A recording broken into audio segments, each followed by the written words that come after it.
다말이라는 이름은 예수 그리스도의 계보에 당당하게 기록되어 있습니다.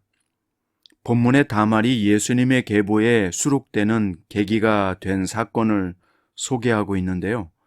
여기에서 다말은 수치와 모욕, 죽음까지 불사한 용기 있는 행동과 결단으로 이야기를 이끌어 갑니다. 오늘 본문은 창세기 38장 12절부터 23절이고요. 그 중에서 13절부터 18절까지 읽겠습니다. 어떤 사람이 다말에게 말하되 내 시아버지가 자기의 양털을 깎으려고 딥나에 올라왔다 한지라. 그가 그 과부의 의복을 벗고 너울로 얼굴을 가리고 몸을 휩싸고 딥나 길곁 에나임 문에 앉으니 이는 셀라가 장성함을 보았어도 자기를 그의 아내로 주지 않음으로 말미암음이라.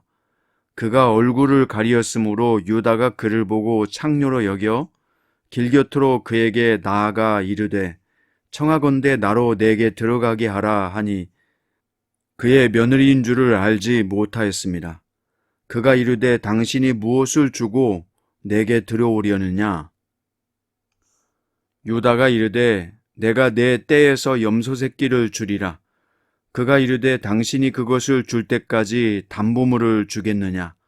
유다가 이르되 무슨 담보물을 내게 주랴? 그가 이르되 당신의 도장과 그 끈과 당신의 손에 있는 지팡이로 하라. 유다가 그것들을 그에게 주고 그에게 들어갔더니 그가 유다로 말미암아 임신하였더라. 아멘. 오늘 말씀의 제목은 부끄러운 이름조차 사용하시는 하나님입니다. 유다는 아내의 장례를 마치고 양털을 깎기 위해 딥나로 올라갑니다. 그 소식을 들은 다말은 과부의 옷을 벗고 얼굴을 가린 채 유다를 기다렸습니다. 다말은 사실 억울했던 것입니다. 남편 엘과 오난이 죽은 이유가 자신에게 있는 것이 아닌데 그 일로 부당한 대우를 받고 있었기 때문입니다. 그러나 그녀는 남편 가문을 이으려 합니다.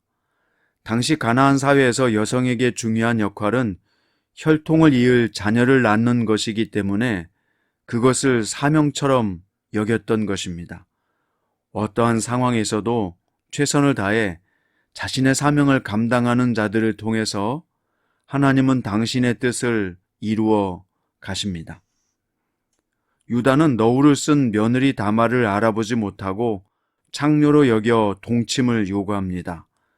다말은 그 대가로 염소 새끼를 약속받습니다. 아무리 다말이 너울을 썼어도 유다가 다말을 알아보지 못한 것은 쉽게 납득이 가지 않습니다. 우리는 이를 통해 하나님이 유다의 가정에 적극적으로 개입하신다는 느낌을 갖게 됩니다. 하나님은 당신의 때가 되면 적극적으로 개입하시고 역사를 이루십니다. 다말은 유다에게 염소 새끼를 받을 때까지 담보물로 도장과 끈, 지팡이를 달라고 요구했고 유다는 순순히 건네줍니다. 도장과 끈과 지팡이는 가문의 권위와 신분을 상징하는 것이었습니다. 유다는 그것을 담보물로 잠시 준 것이지만 다말은 유다와 동침한 사실을 증명한 물품을 확보한 것입니다. 임신하게 된다면 자신의 아이가 바로 유다 집안의 자손임을 증명하고자 한 것입니다. 결국 다말과 그의 아들은 유다 가문에 속해서 다윗과 예수 그리스도의 계보를 잇는 영광을 누리게 되었습니다. 오늘은 김병삼 저자의 누가 왕인가? 라는 제목의 내용을 읽어드리겠습니다. 제2차 세계대전 당시 영국과 미국을 주축으로 한 서방 연합국들은 독일과 일본에 맞서 치열하게 싸웠습니다. 전쟁이 얼마나 급박하게 돌아갔는지 미국의 루즈벨트 대통령은 이 다리를 건널 수만 있다면 악마와도 손을 잡겠다라고 하면서 소련의 이오시프 스탈린과 손을 잡았습니다. 당시 이오시프 스탈린은 수십만 명이 넘는 사람을 잔인하게 숙청한 독재자였습니다.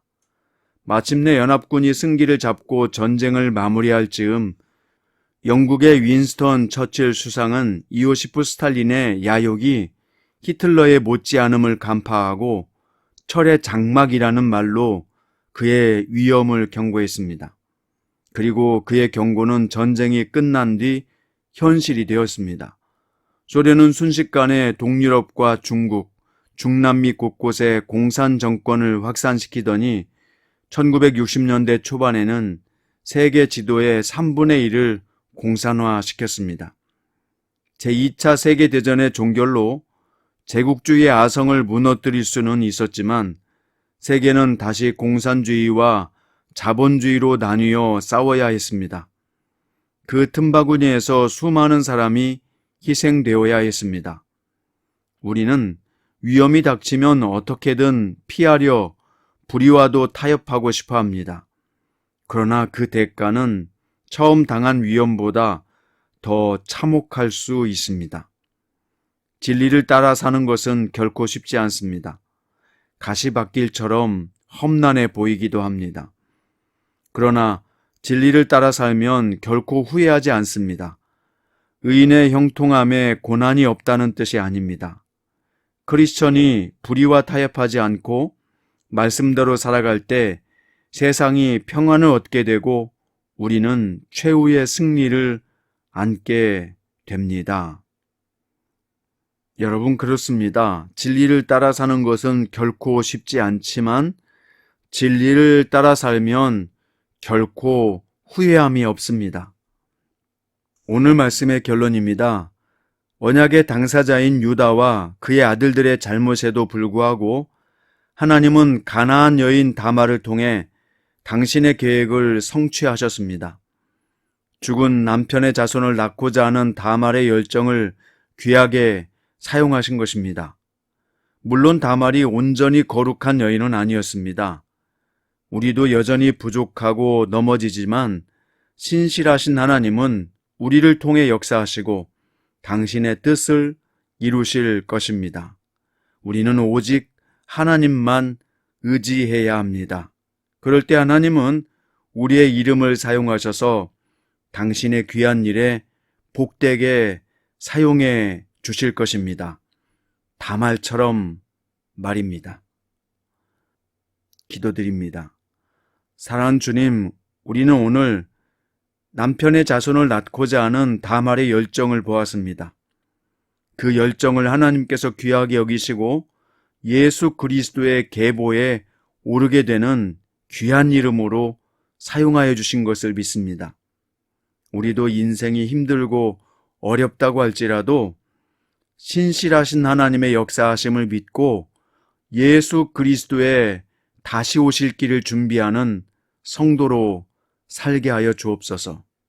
오늘 또 우리의 열정이 하나님 안에서 불타오르길 원합니다. 기쁘고 감사하고 기도하는 마음으로 오늘 하루도 주님 안에서 승리하게 하여 주시옵소서. 예수님의 이름으로 기도드립니다.